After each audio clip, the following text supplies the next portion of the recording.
Mega sporogenesis.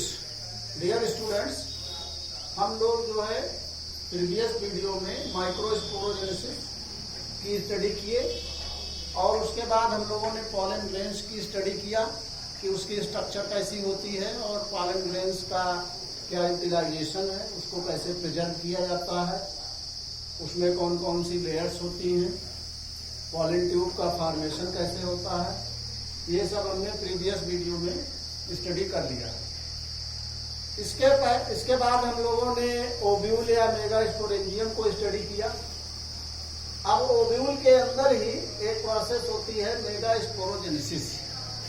जैसे आपने micro sporogenesis में पढ़ा है कि माइक्रोस्पोर का जो फॉर्मेशन है उसकी जो प्रोसेस है उसको हम माइक्रो स्पोरोजेनेसिस कहते हैं। और आज हम लोग पढ़ेंगे मेगा स्पोरोजेनेसिस। कहने का मतलब मेगा स्पोर की जो फॉर्मेशन की प्रोसेस है that is known as mega sporogenesis. तो what is mega sporogenesis? The process of formation of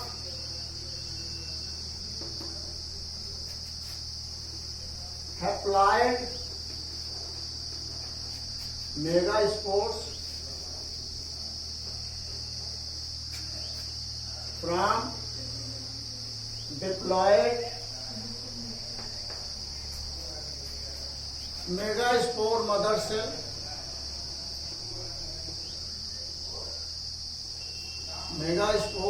cell MMC is called megasporogenesis.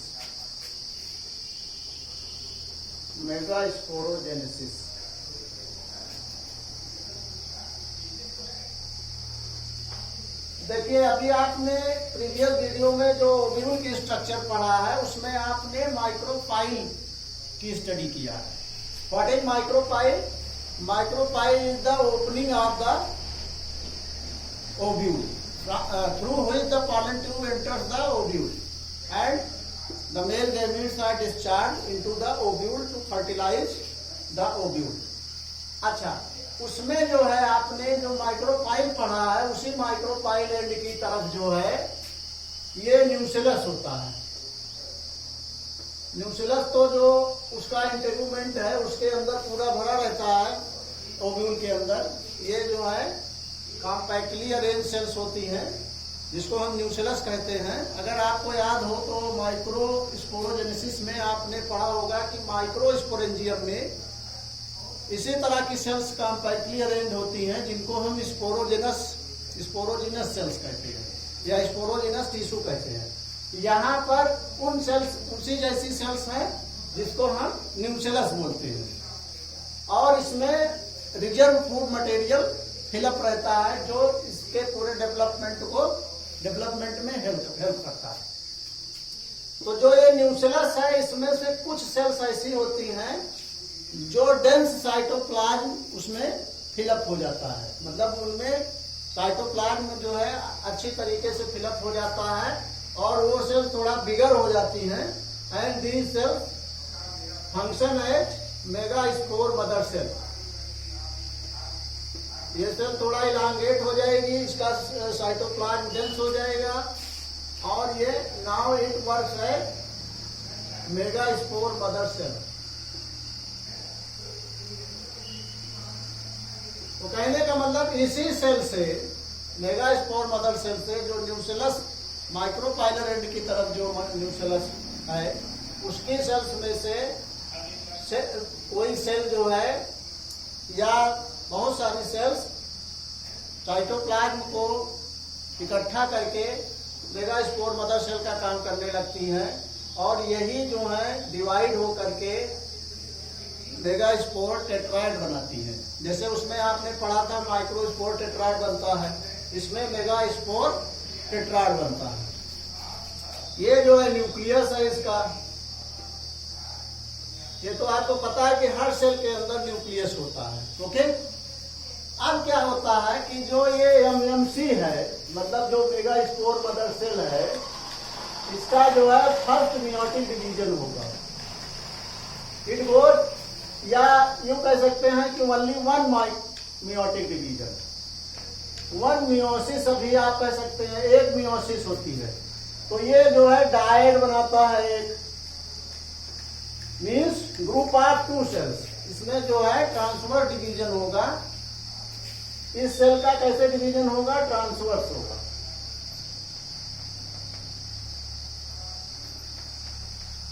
तो कहने का मतलब इसी सेल में बीच में एक वाल बन जाएगी। पहले कैरियोकाइनेसिस होगी, पहले न्यूक्लियस का डिवीजन होगा, फिर साइटोप्लाज्म का डिवीजन होगा। तो इसमें आप देख रहे हैं एक वाल, ये सेप्टम बन गया। तो इससे क्या हुआ कि दो जो है सेल्स आइडेंटिकल सेल्स बन गई। तो जब दो सेल आइडेंटिकल सेल्स बन जाती हैं फर्स्ट मियोटिक डिवीजन से, तो उसको हम कहेंगे dyad, that is known as dyad, group of two cells. अब इसके बाद जितने भी डिवीजन्स होंगे वो सब कैसे होंगे? सब जो है माइटोटिक डिवीजन होंगे और ट्रांसवर्स डिवीजन होते चले जाएंगे। इस डायड का जो है फिर जो है डिवीजन होगा, और कैसा डिवीजन होगा? ये ट्रांसवर्स डिवीजन होगा। और इससे जो है मेगास्पोर टेट्राइड बन जाएगा, मेगास्पोर टेट्राइड बन जाएगा। अच्छा, अब ये देखिए ये 4 सेल्स का एक ग्रुप बन गया। तो this is known as megaspore tetrad. This is megaspore tetrad. मतलब ये 4 सेल्स का, जिसमें जो है हर सेल में न्यूक्लियस आ गया। अच्छा, इसको अगर हम लोग कंपेयर करें माइक्रोस्पोरोजेनेसिस से, तो माइक्रोस्पोरोजेनेसिस में आपने देखा कि उसमें भी माइक्रोस्पोर टेट्राइड बनता है। मतलब 4 सेल्स का या 4 सेल्स का एक क्लस्टर बनता है, और उसमें से 4 सेल्स जो हैं बाद में पॉलन ग्रेन्स के रूप में सेपरेट होती हैं। और वो 4 में पॉलन ग्रेन्स, सभी 4 पॉलन ग्रेन जो है वो फंक्शनल रहते हैं। लेकिन इसमें क्या होता है कि आउट ऑफ 4 सेल्स, मतलब जो ये पूरा टेट्राइड है, इसमें से out of 4 cells only 1 cell is functional. Out of 4 cells, या जिसको आप कह सकते हैं कि megaspore टेट्राइड,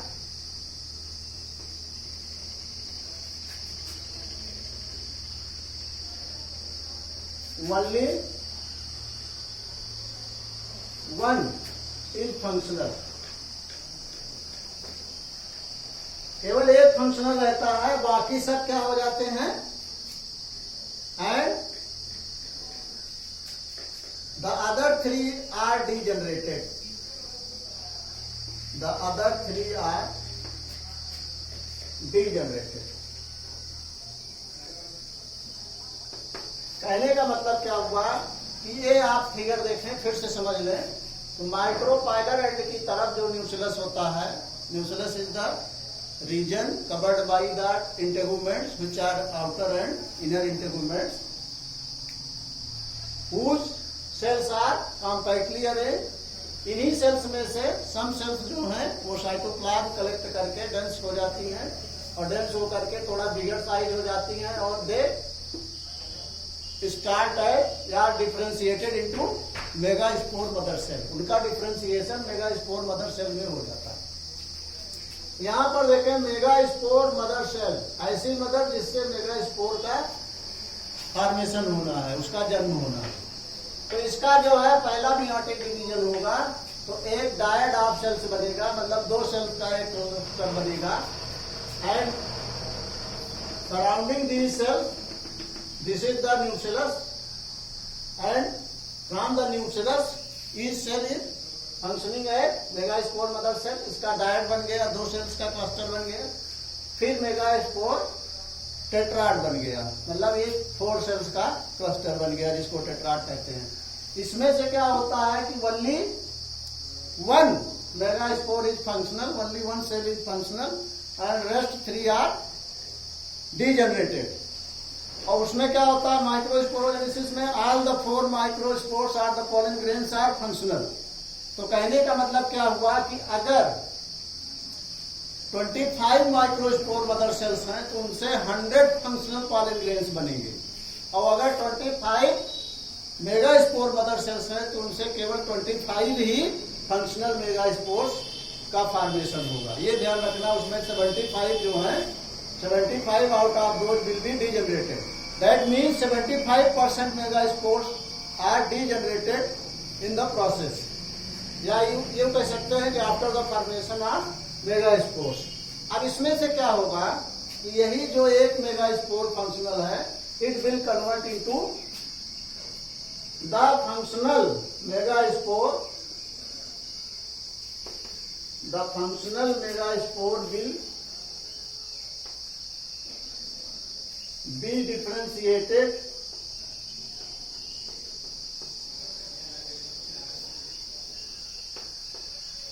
into female gametophyte।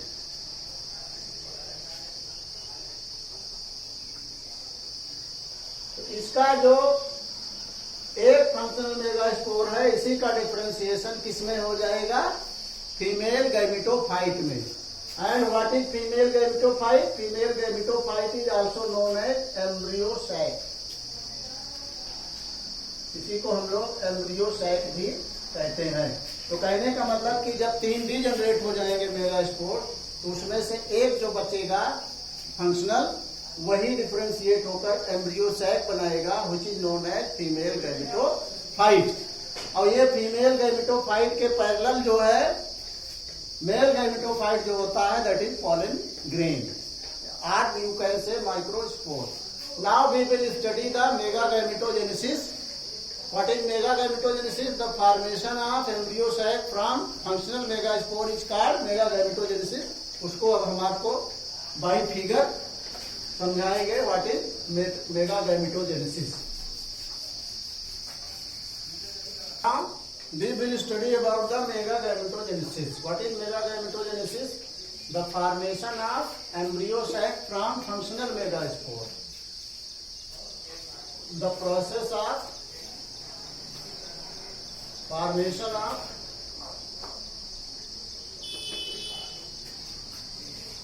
embryo sac from functional megaspore.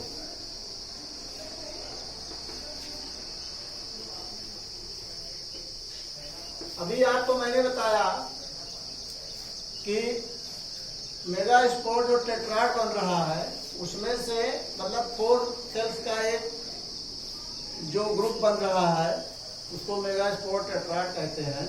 उसमें से केवल एक मेगास्पोर जो है फंक्शनल है, rest of the 3 are non-functional, so they are degenerated after the formation of the megaspore tetrad।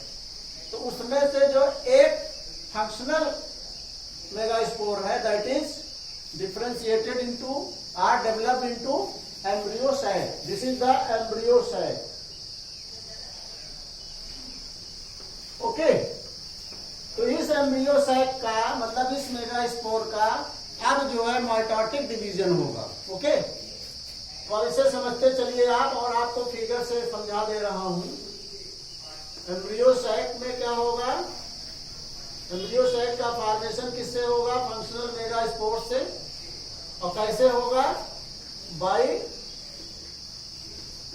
Mitotic division.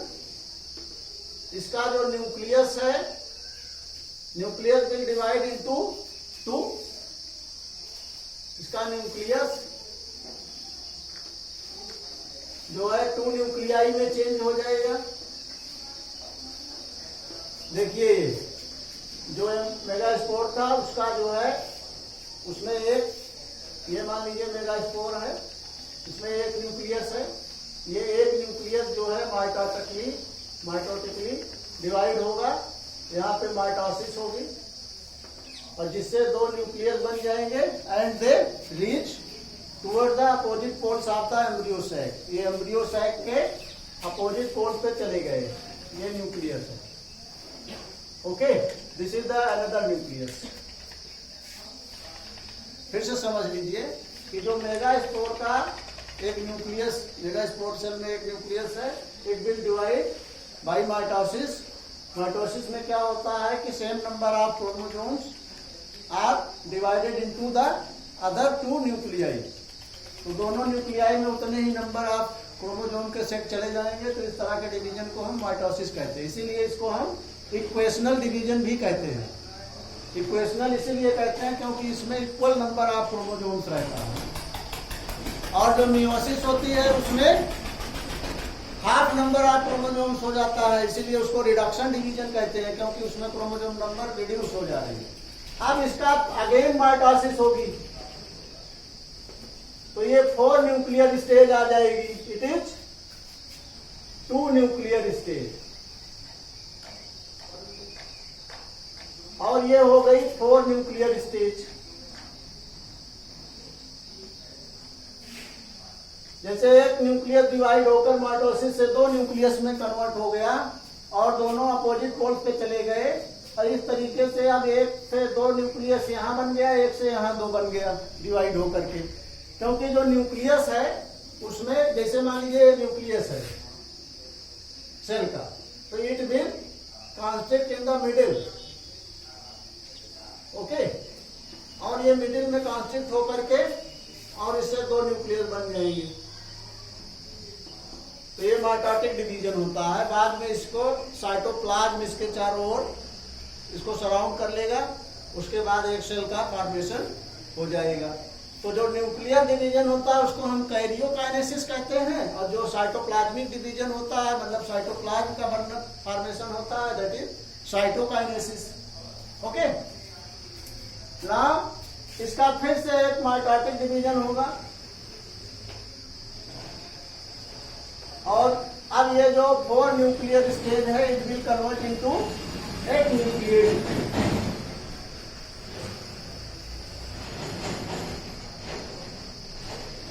अब यहां तक आप जो है समझ गए होंगे कि अब जो है there are 3 mitotic division which are generating are which are forming 8 nuclear stage in the embryo sac, and it is a unique phenomena of the angiosperm, which is seen only in the angiosperm, which is a very unique phenomena. It is not seen in any other individuals. Okay, so the unique phenomena of the formation of 8 nuclear stage, या इसको हम 7 cell stage भी कहते हैं। अभी हम आपको बताएंगे कि what is 7 cell stage। अब इसमें से क्या होता है कि जो ये 8 न्यूक्लियर स्टेज है, मतलब जो 8 न्यूक्लियाई बन रहे हैं, इसमें से 3 जो है कैलेजल एंड की तरफ चले जाते हैं। जो कैलेजा हमने आपको बताया था ओव्यूल के अंदर एम्ब्रियो सैक में, तो उसमें जो है ये एंटीपोडल्स कहलाते हैं। These are known as antipodals. These 2 are known as polar nuclei.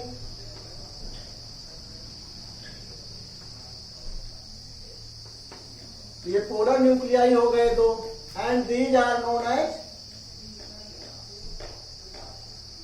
Synergids and egg cells, इसमें से हो जाते हैं।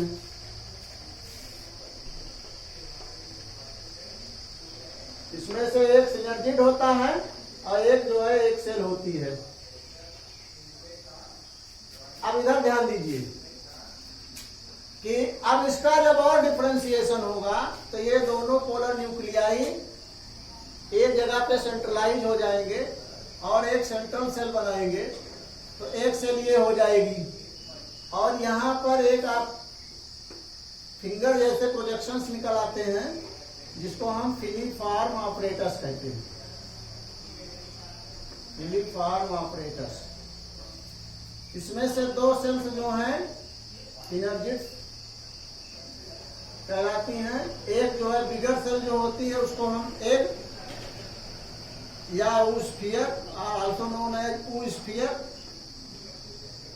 और ओवम, इसके बहुत सारे नाम हैं, लेकिन एग सेल के नाम से ही ज्यादा जानी जाती है, which is the biggest sell out of this 3।